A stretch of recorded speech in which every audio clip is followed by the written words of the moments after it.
What is going on, Panther Lair? We are back talking about the Pittsburgh Panthers road loss to the Virginia Cavaliers and home loss against the SMU Mustangs this past week. Now, the prior video here, I did a little breakdown on how Pitt has been using Cam Corrin in more pick and rolls, particularly utilizing him as the roll man, and they've benefited from that in spots. Obviously, that has not helped them win games. So I wanted to take a look at one of the reasons I think the Panthers are struggling to build leads, extend leads, etc. There's a lot of reasons here.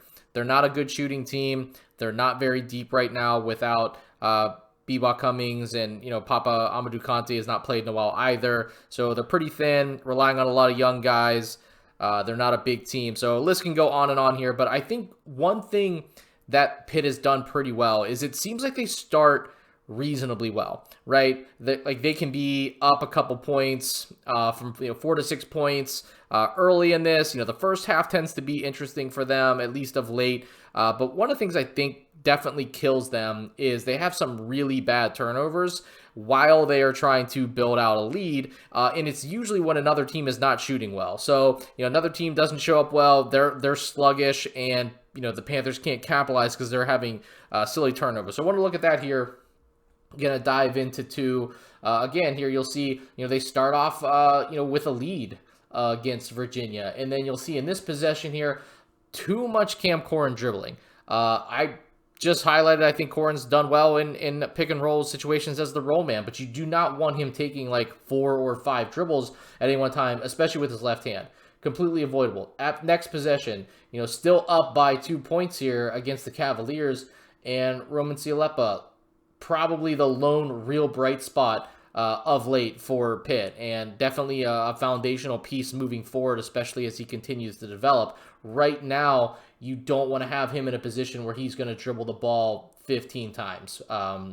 It doesn't make a lot of sense. Here, again, this is extremely early. Yep, but the Panthers are up. The Mustangs came out and they shot, I think they went 1 for 6 to start this game, and, committed some fouls in there. They had some turnovers.